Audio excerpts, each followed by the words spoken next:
If you remember, 8 to 10 minutes where Peter gives his presentation, then we'll have 5 minutes to ask him any clarifying questions, about 10 to 15 minutes to ask sort of deeper questions about his presentation, and then Peter will sit back, take a few notes while we talk about what it is he's had to say and think deeply about our responses to that. He'll then have a chance to tell us what he thinks about what he heard. You mean to kind of summarise at the end? Or? Yeah, no, not really to summarise, but to let us know what it is that we said that might have been useful, or right. Okay. Yeah. So Peter, 8 to 10 minutes. It's been a year since I presented, and I'm hoping that in that year you'll remember this graphic, which was the basis of my presentation in 2012. So what I actually want to focus on this evening is what has changed since that presentation. So there's basically been a calendar year, so I want to focus on that, but most of the presentation that I'd like to do this evening is about how the PLC has influenced my change leadership. So how has this work actually impacted on that work over the last 12 months? First and foremost, from the culture perspective, I reported last May that we had professional learning communities fully functioning, and that teachers had an inquiry focus. And what came out of the conversation a year ago was a sense of the nature of that focus and how sharp that was to the priorities of the school, because we had sort of 52 flowers blooming instead of a fairly concentrated, sharply focused agenda. So what we've done, when we had the opportunity to reset, the way that we reset was to actually keep it inquiry, but to have the inquiry question sharply focused to the reform agenda.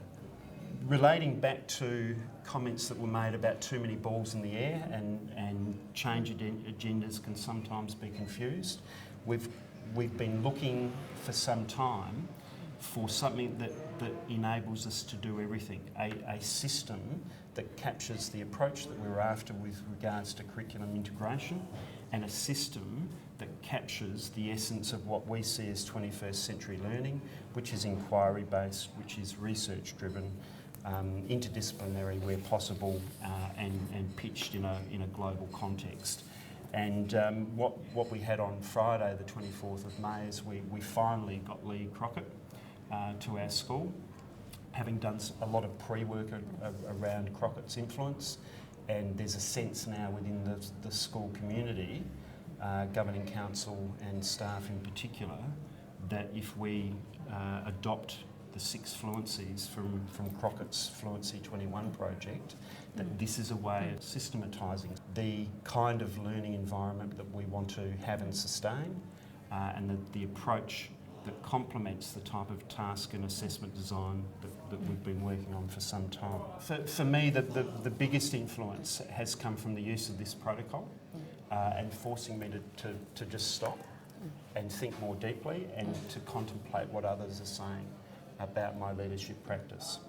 And I think that our protocol has improved over time and become much more open and reflective and confident. I thought, look, if we were a rock band, we would be one of those groups that could sing the same songs and find ways of having 5 very different voices harmonise, but then at various times have the solo that's really edgy and classy. And for me, there's contrasting voices at the table, but there's also this amazing harmony, particularly around change leadership and dealing with the emotional aspects of leading change and trying to transform schools and working with difference and resistance and so on. So if I was to create a metaphor that worked for me, that was reasonably contemporary, given that the Eagles were about to go on the road again, I'd say we're the Eagles of education. But then if we did that, we'd all have a fight about who wanted to be Don Henley. So I think my minutes are up. The next part, for up to about 5 minutes, just any clarifying questions you have of Peter. Peter, I was really interested in the fact that you talked about you had 52 flowers blooming initially in terms of goals in the school and where you were heading. How many do you have now? What does the tree look like now? Peter, you said you are the loneliest principal in the world. Was that just a throwaway line? No, or no, it was there wasn't. some substance behind it?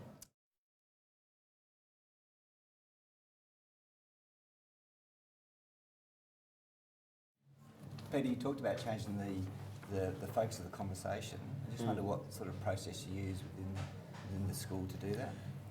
We don't have to do it, but it's non-negotiable that we find a pedagogy that is occurring in every classroom of this school at every time. It is our dominant, preferred pedagogy, and if it's not this, then we don't give up.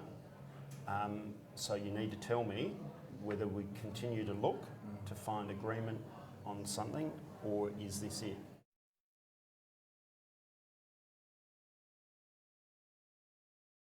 Now, what we do now is Peter sits back, has a break, and we spend about 10 minutes talking with each other about Peter's presentation. And related to that, the idea of we're talking about whole school agreements about things such as that, and I was interested in Peter's description, which seems to be a fairly formal sort of way of actually committing contractually, really, for the next 3 years to something, and which is a lot stronger than we're talking about. And so I'm thinking about that because it's good in that there's a strong commitment. I wonder about, though, as staff change, potentially as the principal changes, as other things change, potentially what's the status of that? Just picking up on what you mentioned, Tony, that there seems to be a strong commitment to have the staff all commit to the 3 years, this contract of working with Crockett and the Fluencies. But Peter did mention that he was waiting for one senior leader to make a decision and then there'd be signing. I'm wondering whether, and that's what we all aim to do in our schools, is to work that way, but is he going to call it at some stage and then move the team along, or say, okay, it's going to go ahead or it's not going to go ahead, we're clearly not all committed to this. I'd like to hear that from Peter a bit more. Because I think in our individual site, because of the nature of our work, there's no question that the responsibility sometimes weighs really heavily on us.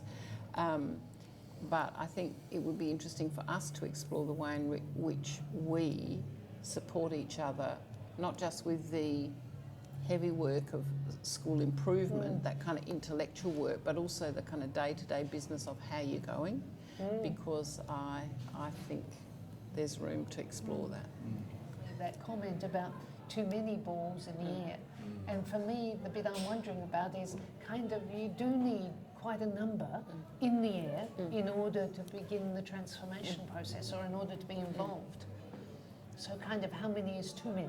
What's the call in terms of too many? I think you need to have a really strong strategic focus, purpose, but you also need to have a number of things happening so that you've got a wobble happening in your system that's not so much that people are so paralysed they can't move, but is enough to disconcert them, and so that people are interested in kind of doing something to relieve the tension of the wobble.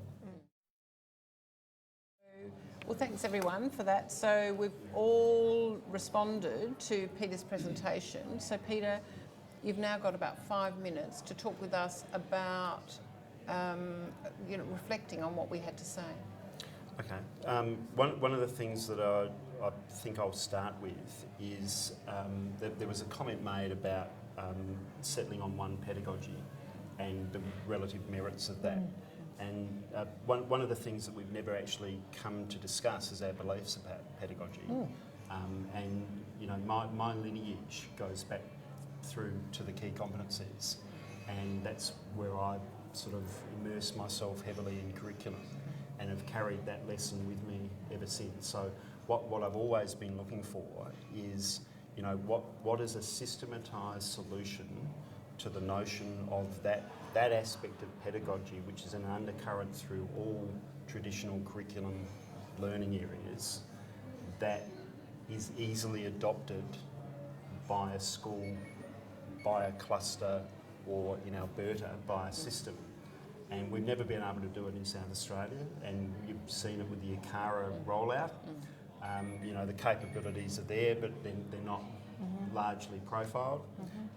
So, you know, the solution fluency, media fluency, information fluency, creativity fluency, collaboration fluency, 21st century global citizen, sound a bit like key competencies with all of the elements within each of those fluencies that give you a structured design pattern in terms of how you're approaching your curriculum delivery. Another thing that I heard in your questioning was the notion of the loneliness of the principalship. And look, I think you're right. This is all about me. This is not about, you know, colleagues or having any value to add. It is definitely about my need to problem solve, to grapple with the issues, and the sense of respect of others that I wouldn't want to interrupt their grappling with a phone call from me saying, look, sorry to interrupt your day, but I'm just wondering, you know, have you ever come across this in your work, and can you give me a couple of ideas, because, you know, I can't find it with a flashlight. Anita, you talked about the why wait, you're going to have to call it moment, and you're absolutely right. Look, I know that we'll be signing on the dotted line, but I think it's much better for the next step if the person who's holding out knows that we're not signing on the dotted line until there's some satisfaction around 2 or 3 things that they want addressed, and that they're not unreasonable things. It's just about buy-in.